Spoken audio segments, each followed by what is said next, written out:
Hey jerk, Halloween Kills.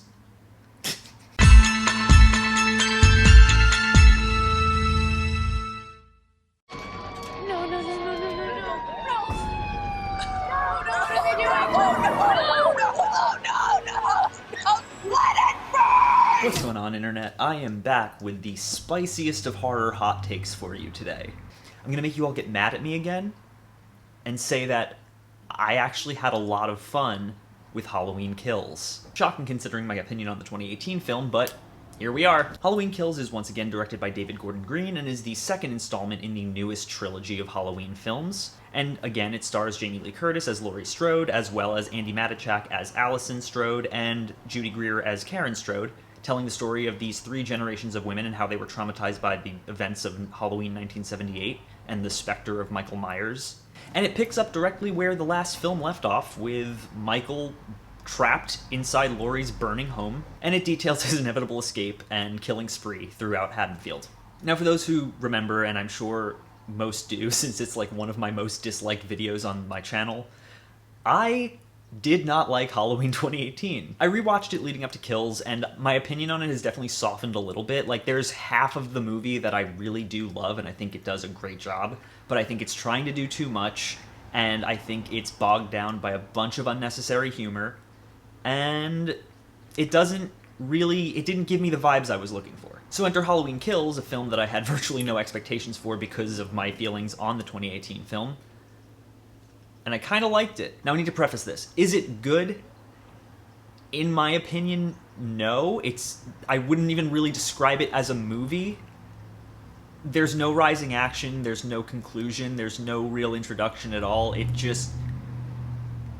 feels like a 2-hour-long extended climax to the last film, focused more on gore and spectacle and nostalgia instead of having any semblance of a real plot outside of, like, Michael's killing again, better stop him. It's almost like they had a 5-hour cut of Halloween 2018 before realizing no one's gonna watch a 5-hour Halloween film, so they just split it in half and we're left with a film that's all climax. And I'll be damned if I didn't have fun with it.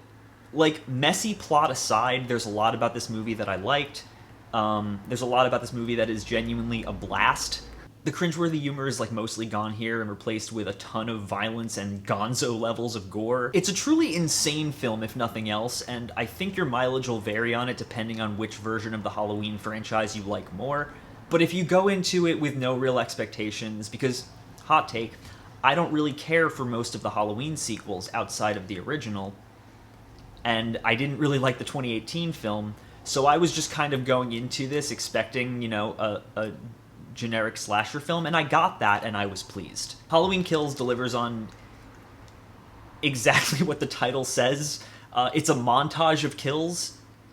Michael pretty much turns into supernatural John Wick with a knife. I think this might honestly be the highest body count he's ever racked up in a film. It's truly nuts. And it's brutal at times. I mean, there are some scenes that are actually, like, hard to watch because it's just so much violence for no real reason. James Jude Courtney as the Shape brings a truly menacing energy to Michael this time, but also, like, a bit of the playfulness that we see in the 1978 film, you know, the version of Michael that pinned Bob to a wall and then just stood there and admired his work for a bit. We do see more of that, and it's interesting to see the wheels turning behind a blank mask and watching his body language as he does things that are sometimes just downright petty. Sure, it's not the creeping stalker Michael from 1978 who, you know, lurked under bed sheets and waited for the prime opportunity to kill. No, this Michael Myers is just straight up a tank. He is able to survive so much to ridiculous levels. But if you want to just see something more along the lines of Jason Voorhees, with fun, stupid, gory kills that really don't take any prisoners and are at times truly brutal, you'll get your money's worth, if nothing else. Now, if you're someone like me who appreciates the ambiguity of Michael Myers in the original film and whether or not he's a man or something more, you're gonna probably have some issues with this film, particularly the ending of this film. For me, Michael works best when it's particularly unclear whether he's human or supernatural. The 1978 film gave us no real indication, because there are things that he survives in that film that are improbable but not impossible. The The things he survives in this film are impossible. The Shape is scariest when he's a mystery. We don't know why he kills, we don't know what drives him, we don't know whether or not he's even a man. That is when Michael is scariest. But this movie, like I said, turns him essentially into another Jason Voorhees, which is a little boring in my opinion. Where I appreciate this version of the franchise a bit more than the previous version of the franchise is that it still has yet to give Michael motivation. What I love is the way these films have kind of explored the way that we as a society mythologize serial killers and turn them into more than just, you know, people who were willing to take a life, to the point where they become more than men, where they become mythical figures by painting them as these mythological boogeymen, which then furthers the fear they create and gives them more power. If they had stuck to that metaphorically, that would have been great. That's a key theme in Halloween Kills. It's just never fully explored because it's juggling like 5 other plot lines, only 2 of which have any actual conclusion. It's a fascinating concept to explore, but it's also one that just like isn't explored beyond a surface level and like a 2-minute speech by Jamie Lee Curtis at the very end of the movie. We get a ton of preachy dialogue about themes, but we never see them explored in any meaningful way because the film would rather have people shout the phrase "evil dies tonight" about 30 times.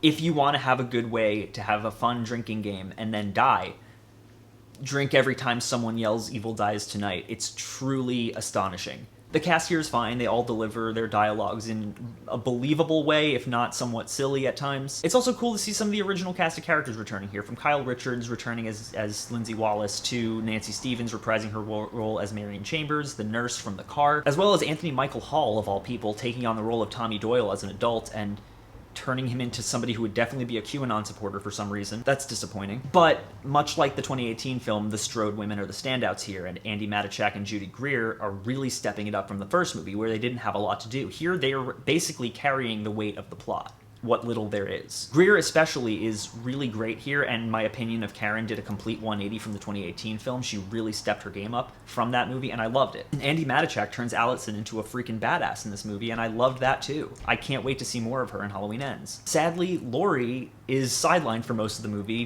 due to her injuries from the first movie, and it really feels like a waste of Jamie Lee Curtis because she's so heavily featured in the promotional material, and she has like 1 or 2 genuinely important scenes in this movie. She's mostly in a hospital bed. For me, though, both the strongest and weakest parts of this movie come from its beginning and its ending. The film opens with a really awesome flashback to Halloween 1978, managing to establish itself by feeling like unreleased footage from the original film. Everything about this sequence, from the production design to the score to the way they de-aged the mask to look like the original mask to the way they used practical effects makeup to turn another actor into the spitting image of Donald Pleasance as Dr. Loomis, which really, truly impressed me. I thought they deep-faked him into the movie. They didn't. They just did really great practical effects work. But it all feels like footage that was shot 40 years ago and that we never saw, and it's awesome. Phenomenal way to start the film. And then the ending happens, and it's honestly, like, the way people are reacting by calling this movie the worst thing ever, or the worst movie in the franchise, it's hyperbolic for the most part, but in regards to the ending, I kind of agree. It's really messy. It's really messy. I know there were reshoots here, the reasons of which are somewhat unclear for me, but I really want to see whatever the original ending is, because what we get here is very disjointed, the editing is shoddy, and there are certain clips and shots that look like they were shot on a soundstage. Not to mention like the ridiculous levels of nostalgia baiting it takes by shoehorning in dialogue from the original movie in places where it should not be. It's a bummer because I wish it had stuck the landing.